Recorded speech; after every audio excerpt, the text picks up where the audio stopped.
Hello, Mithril here again. Hiding in my room to escape the plague of a cold going around. And it's the year 20XX. The first annual robot tournament is being held.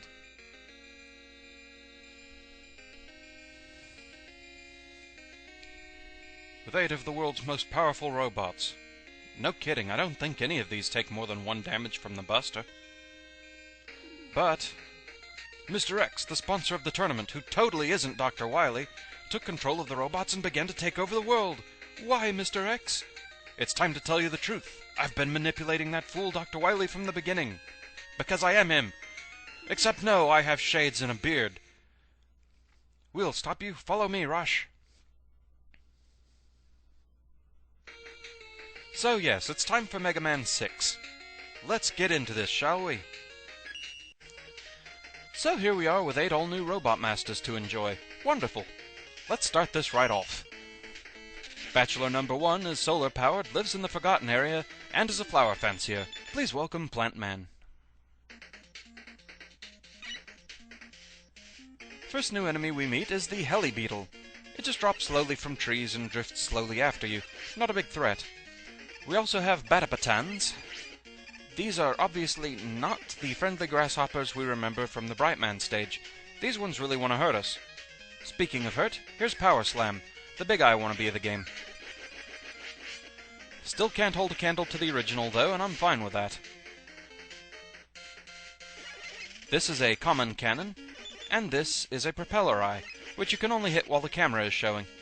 I guess it's some kind of security robot.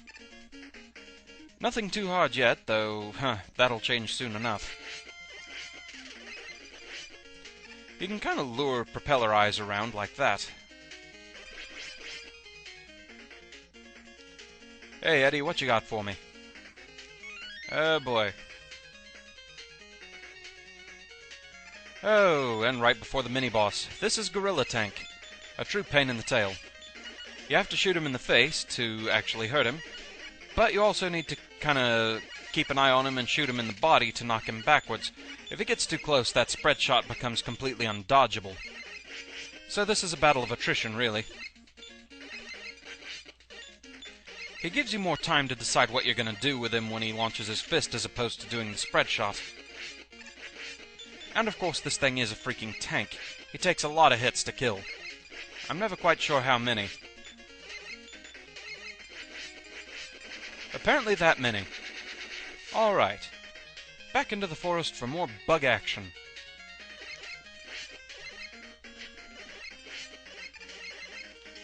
Oh, that was close. We also have springs here. I guess because plants like the springtime? That's the only correlation I can think of. Now you have to be careful here so you don't go saying hi to the spikes. I really don't recommend doing that. Okay, time for Guerrilla Tank number 2, because 1 just wasn't fun enough. I'd beg to differ, but then I'm not a level designer. The main annoyance about this fight is the 3 shots on screen at once rule. This also counts rebounding shots like that, so you can't just fire a steady stream to knock him back. Come on, this isn't a Danmaku game. Stop with the spread shot. You are not a Toho character.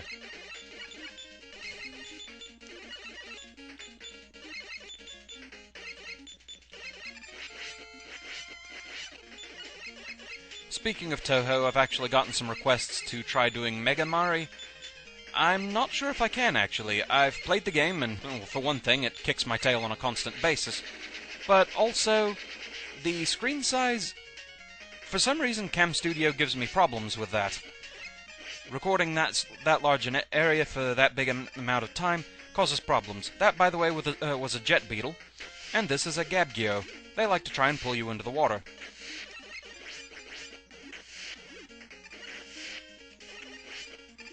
Yeah, scrolled the cannon back onto the screen, but what else was I gonna do? As for jet beetles, you can actually shoot them out of the sky, but it tends to be easier to just let them go on about their business. It's not like they really come back to haunt you or anything. We also have these platforms that you shoot to open. Watch for the fish. And also, for some reason, A lot of small energies masquerading as parts of flowers. Nice design choice there, Plantman. Very aesthetically pleasing.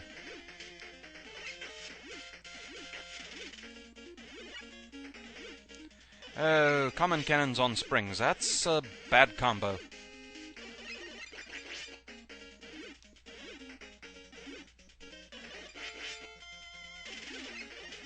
Okay, we're almost home free. It's time for Plantman. Plantman's weapon of choice is the plant barrier. Yes, he's another shielding robot. Probably one of the more spastic ones, too. He likes to jump a lot.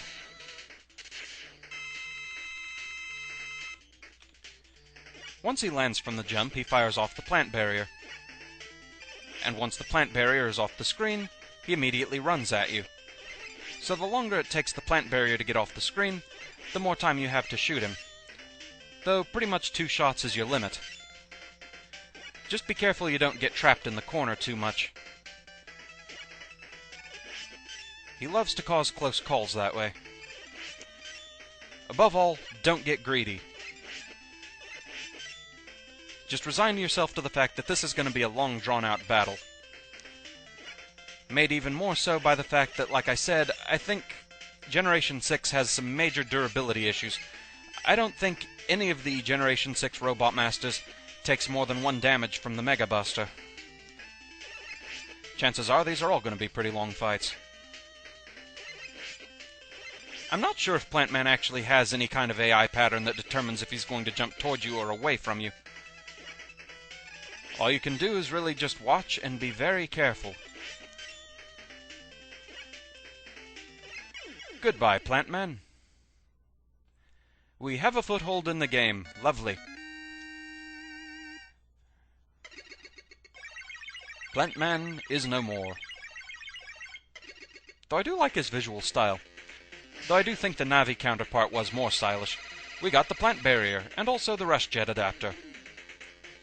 Yeah, the plant barrier is, again, your basic shield. Yep, it's a shield. Alright, 1 down, and the 1-ups are always watching. Actually, that mark just means there's nothing else to go back to his stage for. No hidden items, nothing. So, we're good. So, yeah, the only thing we're going to be revisiting is a few outtakes from that stage. Enjoy. Plantman knows where the plants will go. Plantman knows that the plants will grow. Plants don't know when the plants will go. Plantman knows if the plants will grow.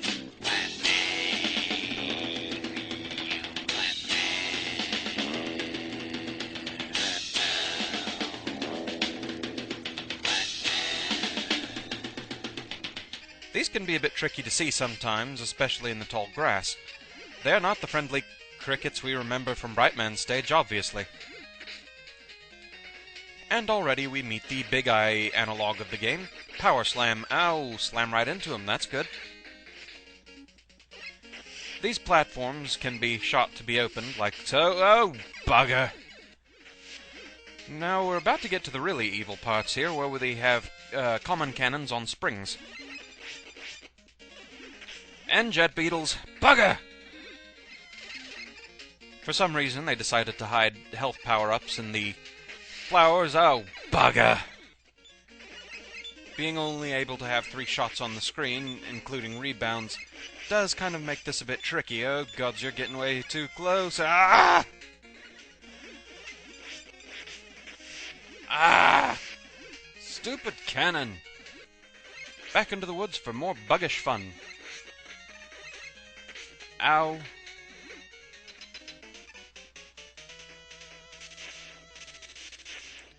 Plantman's weapon of choice is the plant barrier. What? Oh, suddenly we want to change the rules. So with that, we've made our foothold in the 6th game. Lovely. The Plantman stage was actually a bit trickier than I thought it would be, but still nothing too terribly bad.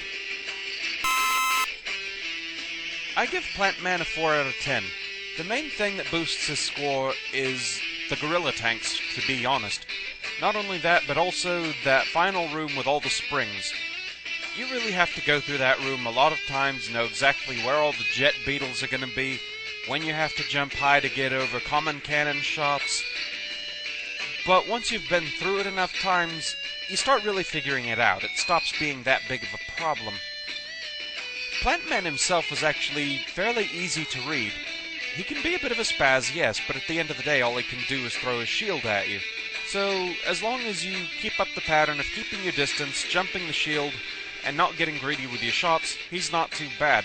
He can occasionally corner you right by just jumping right on you when you're against the wall, but that's a fairly rare occurrence. As such, 4 out of 10, that seems about right for Plantman. So, with that, that's the end of this one. Thank you very much for watching, I hope you enjoyed it, and I will see you again next time. Until then, fare thee well.